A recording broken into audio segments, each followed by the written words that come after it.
Bonsoir Émilie. Vous êtes actuellement à La Haye où la mission du MEB touche à sa fin. Quel bilan pouvez-vous dresser de ce déplacement? Eh bien, c'était une très belle mission, Amsterdam et La Haye, une mission où nous avons rencontré des sociétés absolument incroyables, comme Booking.com par exemple, et où nous avons pu amener 15 entreprises monégasques à la rencontre des entreprises néerlandaises. C'est quand même les Pays-Bas, c'est quand même le pays qui aujourd'hui pousse le plus fort en termes d'entrepreneuriat, de start-up et puis aussi de chiffre d'affaires et de PIB.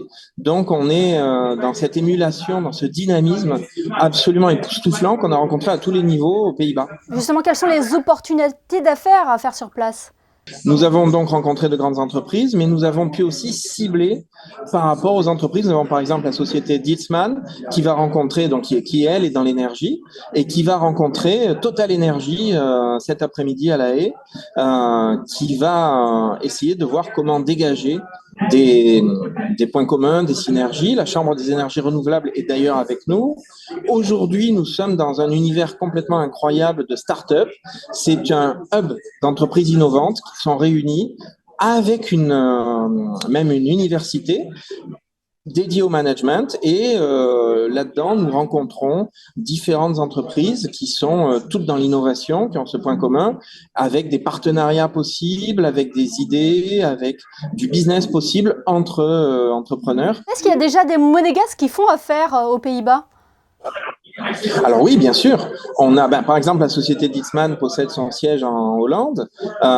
Nous avons plusieurs entreprises, plusieurs sociétés qui sont déjà implantées ici et qui sont très contentes de nous voir parce que nous, on arrive avec un apport institutionnel et du coup, eux développent en amenant des clients.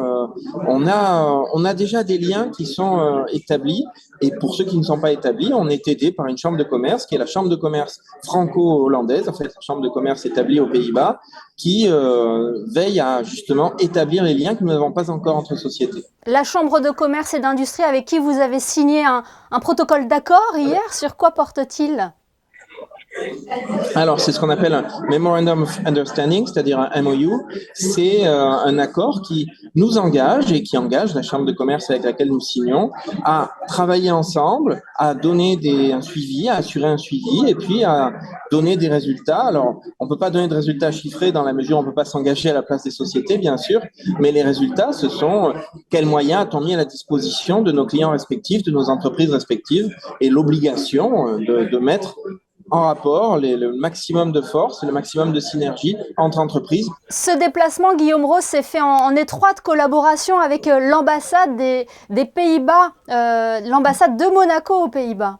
Absolument, Frédéric Labarrère, ambassadeur, son Excellence l'ambassadeur aux Pays-Bas, au Luxembourg, en Belgique et aussi auprès de l'Union européenne, a aménagé pour nous un accueil absolument remarquable. Nous avons aussi été accueillis par le futur consul, nous l'espérons, de Monaco aux Pays-Bas, qui détient l'Hôtel de l'Europe, un endroit exceptionnel où nous avons déjà organisé un certain nombre de rencontres.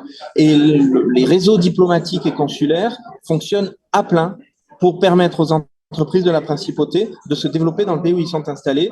Et dans le cas de Frédéric, de son Excellence Frédéric Labarrère, il faut savoir que c'est avec un dévouement total que l'ensemble de l'ambassade fonctionne à nos côtés comme une entreprise privée. En fait, on est extrêmement content de cet accueil qui nous a été réservé.